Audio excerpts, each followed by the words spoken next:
और ये संस्कार चीज क्या होती है? संस्कार वो चीज है भैया, जिस प्रकार मंदिर के अंदर एक मूर्ति है ना, और उस मंदिर के अंदर जो मूर्ति है, उस मूर्ति को हम किसी दुकान से खरीद करके लाए हैं। दुकानदार है पहले किसी गंदगी से उस पत्थर को उठाया होगा, फिर उसके ऊपर बैठ करके उसने कलाकारी भी की है, उसको बनाया भी है। उसके ऊपर बैठ करके उन्हें चप्पल या जूती पहन करके भी बैठे होंगे। उनके छोटे छोटे बच्चों ने शायद पेशाब भी कर दिया होगा। खुद वो उस पत्थर की मूर्ति पर बैठ करके रोटी भी खाई होगी। और आज हम उसको मंदिर में ले आकर के रख देते हैं और मंदिर में रख करके पूजा करते हैं, आरती करते हैं। क्या हमें आरती करनी चाहिए? नहीं करनी चाहिए। कब तक? जब तक उस मूर्ति की प्राण प्रतिष्ठा ना हो जाए, तब तक वो पत्थर है। और जब मूर्ति की प्राण प्रतिष्ठा होती है तो उस मूर्ति के अंदर ब्राह्मणों के वेद मंत्रों के द्वारा उसमें प्राण डाल दिए जाते हैं। यही हाल हमारा है। जब तक बालक के 16 संस्कार नहीं होते तब तक वो पत्थर है भैया। उसको किसी का ज्ञान नहीं है, कोई चीज का पता नहीं। आज यही बात सुखदेव जी महाराज कहते, राजा परीक्षित, भगवान राम ने मर्यादा का रूप लेकर के मर्यादा पुरुषोत्तम बन करके और सुंदर मर्यादाएं बताई है। क्या मर्यादा बताई है? 16 संस्कारों की मर्यादा। पहला बताया गर्भाधान संस्कार। सजनों, पर्व के दिनों में यानी त्योहार के दिनों में, दिन में जल के अंदर जो भी गर्भ होता है उस गर्भ से राक्षस लोग पैदा होते हैं। दिन में कभी गर्भाधान नहीं होना चाहिए, जल में नहीं होना चाहिए, त्योहार के दिनों में ना होना चाहिए। दूसरा बताया सीमंत संस्कार, जिसको कहते हैं सजनों कि जब मां के गर्भ के अंदर बालक हो तो तीसरे महीने के अंदर ठाकुर जी की पूजा करें। ये सीमंत संस्कार है। उस टाइम तीसरे महीने के अंदर बालक को ज्ञान होना शुरू हो जाता है। उस टाइम माता या बहन कोई भी हो, उसको शिव पुराण, गीता, रामायण, सुख सागर, हरिवंश पुराण, कोई अच्छी पुस्तक पकड़ाए ताकि आपकी होने वाली जो संतान है वो अच्छी हो।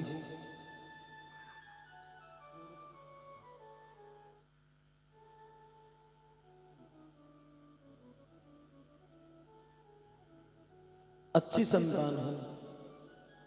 उसके बाद में बताया अगला संस्कार पुंसवन संस्कार। पुंसवन संस्कार क्या होता है सजनों? ये पुंसवन संस्कार 7वें महीने के अंदर करना चाहिए। जब बालक मां के गर्भ में हो, 7वां महीना लग जाए, उस टाइम ये संस्कार करें। और इस संस्कार के अंदर उस मां को, जिस मां के गर्भ के अंदर बालक है, उस मां को बांसुरी का दान करना चाहिए। बांसुरी का दान करें।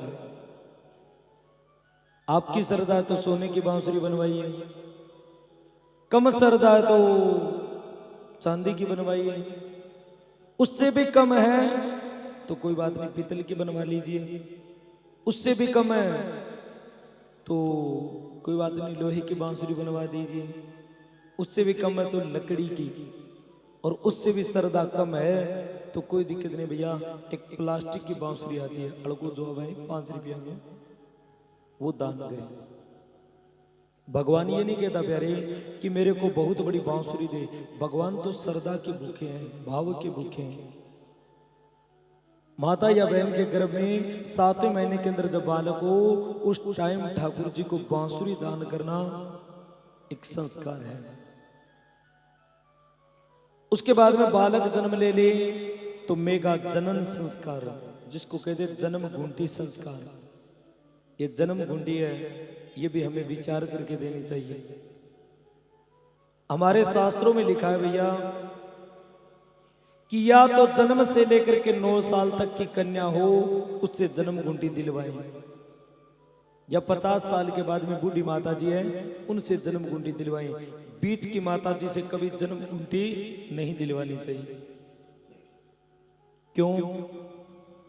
क्योंकि भैया 9 साल तक की जो कन्या होती है वो माँ दुर्गा का रूप है, वो जगत जननी का रूप है। और 50 साल के बाद में जो बूढ़ी माता जी होती है वो भी माँ भगवती का रूप है, जगत जननी का रूप है। इसलिए बीच की कन्या से कभी जन्म घुंटी न दिलवाएं। और 2 कर्म कभी भी बूढ़ी माता जी से और जन्म से लेकर के 9 साल तक की कन्या को 2 कर्म कभी नहीं करवाने चाहिए हमारे घर में।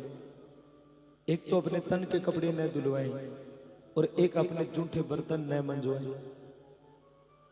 बूढ़ी माता जी होती है इनसे कभी जूठे बर्तन नहीं मंजवाने चाहिए, तन के कपड़े नहीं धुलवाने चाहिए। 9 साल तक की कन्या है उनसे तन के कपड़े न धुलवाएं, जूठे बर्तन न मंजवाएं। घर में और कोई काम है वो करवा लीजिए, ये शास्त्र का नियम है।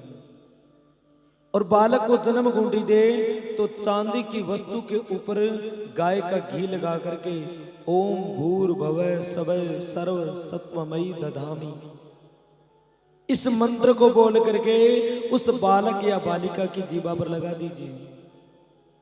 फिर देखिए सजनों, वो बालक बोलने में बड़ा चतुर होगा। जो बोलेगा सुंदर बोलेगा, जो बोलेगा अच्छा बोलेगा। ये जन्म घुंटी संस्कार है। उसके बाद में अपने घर से बाहर निकाले बालक को। सबसे पहले तो शुभ लगन शुभ मुहूर्त के अंदर और अच्छा पर्व देख करके उसके बाद में अपने बालक को घर से बाहर निकाले। उसके बाद में अगला संस्कार आया निष्क्रमण संस्कार, जो घर से बाहर निकालना। अन्न प्रशासन संस्कार, जब बालक कुछ बड़ा हो जाए तो शुभ लगन शुभ मुहूर्त के अंदर अपने बालक को सबसे पहले अन्न खिलाएं, तो गाय के दूध की खीर बना करके अपने बालक को खिलाएं। एक रोटी के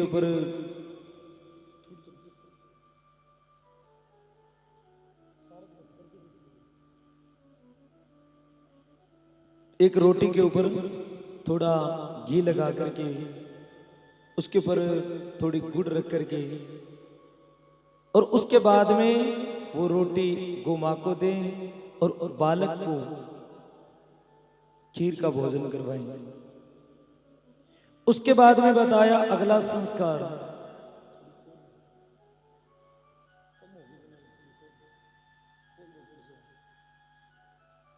उसके बाद में बताया अगला संस्कार बताते हैं सज्जनों, कर्ण वेदन संस्कार। 6ठे 7वें या 8वें महीने के अंदर 3रे या 5वें वर्ष के अंदर बालक हो चाहे बालिका उनके कान बिंदवाए। ये शास्त्र का नियम है। कर्ण वेदन एक संस्कार होता है, ये नहीं लड़की ही बिंदवा सकती है, हमें अपने बच्चों के लड़कों के भी कान बिंदवाने चाहिए।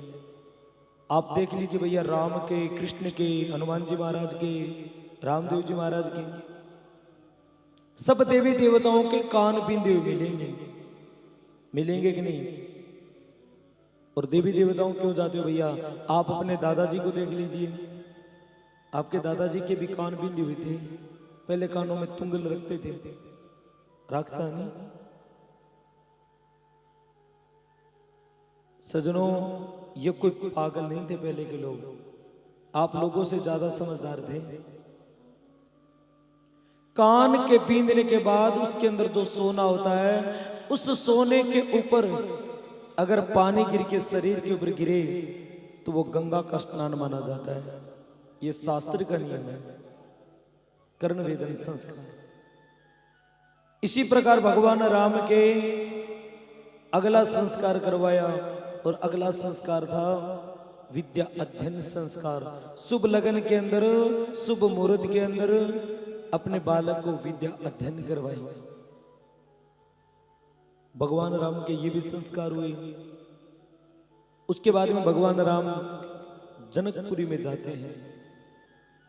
और जनकपुरी में जाकर के सीता का स्वयंवर करते हैं और सीता आकर के भगवान राम के गले में माला डालती है। कल भी मैंने बताया था कि राजा दशरथ जी महाराज के पास राजा जनक ने अब समाचार भेजा है। सीता स्वयंवर के समय राजा जनक ने दशरथ जी महाराज को नहीं बुलाया था। बुलाया था? नहीं बुलाया। क्यों? क्यों नहीं बुलाया? है कोई ना कोई तो कारण है। क्या कारण था?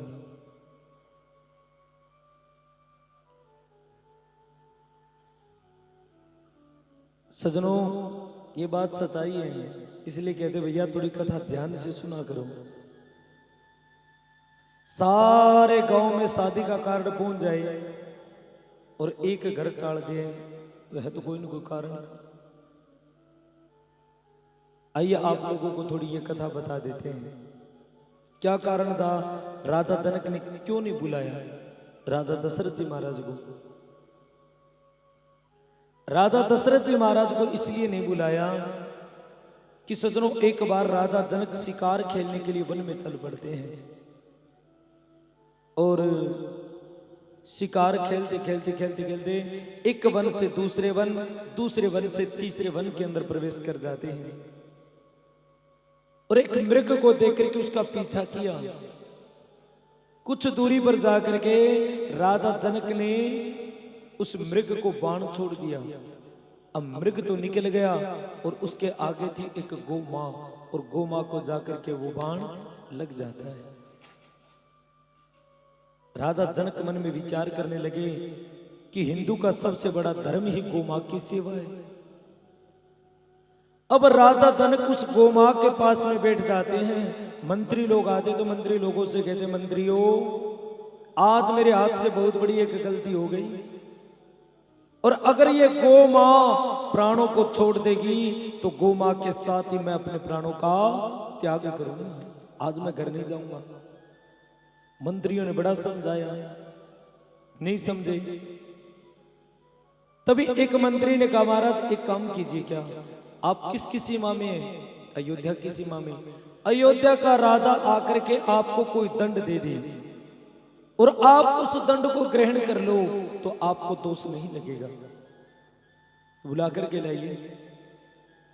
अब मंत्री गए और मंत्रियों ने जाकर के राजा दशरथ जी को प्रणाम किया। प्रणाम महाराज। राजा दशरथ जी महाराज राजघर से बाहर आए हुए थे, गुरु के पास जा रहे थे। प्रणाम महाराज, प्रणाम। राजा जनक के हाथों से एक गौ मां मर गई, मरने वाली है, मूर्छागत पड़ी है और जैसे गौ मां मर जाएगी तो राजा दशरथ जनक जी महाराज अपने प्राणों का त्याग कर देंगे। तो हे महाराज, उनके बचने का कोई उपाय है क्या? दशरथ जी महाराज सोचने लगे, यार फालतू की बात है, विचार नहीं किया इस बात के ऊपर, दिमाग में भी नहीं लगाई, क्योंकि लगन कहां थी? गुरु के घर जाने की। तभी एक झाड़ू निकालने वाला भंगी था, उस भंगी को बोला, ए भंगी जी, अन्नदाता बोलिए, एक काम कर, क्या इनकी कोई भी समस्या है वो जाकर के हल कर दें। जी अन्नदाता। अब सजनों, भंगी झाड़ू छोड़ करके चल पड़ता है। राजा जनक के पास गए तो राजा जनक ने सारी बात बताई। महाराज, मैंने तो एक मृग के धोखे बाण मार दिया, गौ माता को लग गया, अब ये तड़प रही है, क्या करना चाहिए? भंगी ने जल मंगाया और जल हाथ में लेकर के भंगी ने मन में प्रण कर लिया, हे सूर्य नारायण, अगर हमारे नगरी के राजा दशरथ जी महाराज हकीकत के अंदर सत्यवादी है तो ये गौ मां जीवित हो जाए। ऐसा कहकर के जल लेकर के और गौ मां के ऊपर छींटा लगाया तो गौ मां खड़ी हो गई। बोली गौ माता की। अब राजा जनक जी महाराज 4-5 बार आए राजा दशरथ से मिलने के लिए, पर दशरथ जी महाराज ने कभी टाइम दिया ही नहीं, वो गुरु घर में रहते थे ज्यादा। आज राजा जनक मन में विचार करने लगे कि सीता का स्वयंवर का कारण भेजूंगा, शायद दशरथ जी महाराज को टाइम ना हो, और दशरथ जी महाराज कोई भंगी को भेज देगा और वो भंगी आकर के धनुष तोड़ दिया तो क्या मेरी बेटी सीता भंगी के साथ जाएगी? इसलिए राजा जनक ने दशरथ जी महाराज को कारण नहीं दिया और राजा जनक की कोई लड़ाई नहीं थी। ये कारण था। आज दशरथ जी महाराज अपने भरत शत्रुघ्न को लेकर के आते हैं। राम लखन भरत शत्रुघ्न चारों जनकपुरी में मिलते हैं और सजनों बड़े प्रेम और भाव के साथ राजा दशरथ जी महाराज राजा जनक से मिलते हैं। तभी राजा जनक ने अपने छोटे भाई की 3 कन्या थी, उनका विवाह भी राम लखन भरत शत्रुघ्न के साथ करवा दिया। राम के संग में सीता, भरत के संग में मांडवी, शत्रुघ्न के साथ में श्रुतिकृति और लखन के साथ में उर्मिला को बिठा करके सुंदर विधि के साथ विवाह किया है। उसके बाद वापिस आए। वापिस आने के बाद में दशरथ जी महाराज को श्राप मिल जाता है। किसका? श्रवण के माँ बाप का। एक बार आप लोगों ने ये कहानी सुनी भी है कि एक बार राजा दशरथ जी महाराज ने सरयू नदी के किनारे खड़े होकर के और विचार कर रहे थे आपस में मंत्रियों के साथ। तभी सरयू नदी के अंदर गुड़ गुड़ गुड़ गुड़ गुड़ की आवाज आती है और वो आवाज किसी और की नहीं, वो आवाज थी श्रवण के सुराही की। जो श्रवण के अंधे माता पिता श्रवण को कहते थे, बेटा श्रवण पानी पिला। आज वही श्रवण कुमार पानी लाने के लिए सरयू नदी के किनारे जाता है। और सजनों, सरयू नदी के किनारे जाकर के जैसे ही जल भरने लगे तो सुराही जब गुड़ गुड़ की आवाज करती है तो राजा दशरथ जी ने एक शब्द वेदी बाण मारा था और बाण आकर के लग गया किसको? श्रवण कुमार को। और श्रवण कुमार ने जब जोर से चिल्लाए, हे राम हे राम, तो दशरथ जी महाराज दौड़ करके आए। पूछा, महाराज आप कौन हो? श्रवण ने हाथ जोड़ करके कहा कि हे राजा दशरथ, मेरा नाम श्रवण है और मैं राजा शांतनु का बेटा हूं। श्रवण के बाप का नाम था राजा शांतनु। मैं राजा शांतनु का पुत्र हूं और आज आपने बहुत गलत कर दिया। मेरे को बाण मार करके मेरे अंधे माँ बाप की लकड़ी तोड़ दी तू उन्होंने। सजनों, वही राजा दशरथ जी महाराज जब सुराही लेकर के जाते हैं, पानी लेकर के जाते हैं, तो श्रवण के माँ बाप कहते हैं कि भैया तू श्रवण नहीं है, बोल क्यों नहीं रहा? सुराही हाथ में पकड़ा दी, बोल नहीं रहे, बोल। आखिर राजा दशरथ जी महाराज दुखी होकर के कह देते हैं कि भैया पानी पी। इतना कहते ही श्रवण के माँ बाप कहने लगे कि भैया तेरी श्रवण की आवाज नहीं है, हम आंखों के जरूर अंधे हैं, हमें दिखाई नहीं देता, पर प्यारे हमारे कान सुनाई देते हैं, हमारा दिल अंधा नहीं है, हमने पहचान लिया तू श्रवण नहीं है। कहां है श्रवण? राजा दशरथ ने सारी बात बताई कि श्रवण को तो बाण लग गया और वो मर गया। सजनों, श्रवण के अंधे माता पिता तड़पते तड़पते अपने पुत्र के वियोग में प्राण दे देते हैं और मरते मरते कहने लगे, राजा दशरथ हम आपको श्राप देते हैं, जिस प्रकार आज हम अपने पुत्र के वियोग में अपने प्राणों का त्याग कर रहे हैं, इसी प्रकार एक दिन तुम भी अपने पुत्र के वियोग में अपने प्राणों का त्याग करोगे, मरोगे और पुत्र के वियोग में। और वही हाल हुआ। सजनों, भगवान राम को जब वनवास मिल जाता है, वापिस नहीं आए, सुमंत बाबा ने आकर के कहा कि राजा दशरथ राम तो वनवास को गए, तो वही राजा दशरथ उस श्रवण कुमार के माँ बाप का श्राप याद करते हैं और रोते हैं। इसलिए भैया हमें किसी का दिल नहीं दुखाना चाहिए। पता नहीं कौन सी आत्मा सच्ची हो और उस आत्मा से श्राप निकल जाए तो भैया आपका नाश हो जाएगा। इसलिए नहीं चाहिए दिल दुखाना किसी का। आज सुखदेव जी महाराज कहते, राजा परीक्षित, भगवान राम वन को चले जाते हैं और उनके घर में बुरा हाल, एक मंथरा नाम की दासी ने ऐसा काम किया और कैकेयी ने वरदान मांगे और कैकेयी के वरदान से आज दुखी पूरी अयोध्या नगरी है। राजा दशरथ जी महाराज प्राणों का त्याग कर देते हैं। और सज्जनों, उनके घर में यह हाल क्यों हुआ, यह भी एक कारण था। कारण यही था कि मंथरा आई और मंथरा आकर के कैकेयी को बकाती है। पहले तो हमें इस बात की शिक्षा लेनी चाहिए, हमें किसी के बहकावे में नहीं आना चाहिए कभी भी। कोई भी कहे तो सज्जनों उनकी नहीं माननी चाहिए। किसकी माने? आंखों देखा हाल कहें, कानों सुना वह कभी नहीं कहें। मंथरा ने आकर के बहकावा किया और मंथरा की बातों को विचार करके सुमरन करके और कैकेयी को भवन में चली जाती है। और को भवन में जाकर के क्या करती है? नीचे सोई है, काले वस्त्र पहने हैं, बालों को खुला छोड़ा है और बालों को खुला छोड़ करके दीपक को बुझा करके और रोने लग जाती है। हमारी राम कथा यहाँ पर सिखा रही है कि हमें संध्याकालीन के समय कभी नीचे नहीं बैठना चाहिए। आपके घर में कोई चारपाई है, कोई मुड्डू है, कोई पिड्डू है, कोई कुर्सी है, संध्याकालीन के समय हमें कभी नीचे नहीं बैठना चाहिए। संध्याकालीन के समय हमें काले वस्त्र नहीं पहनने चाहिए।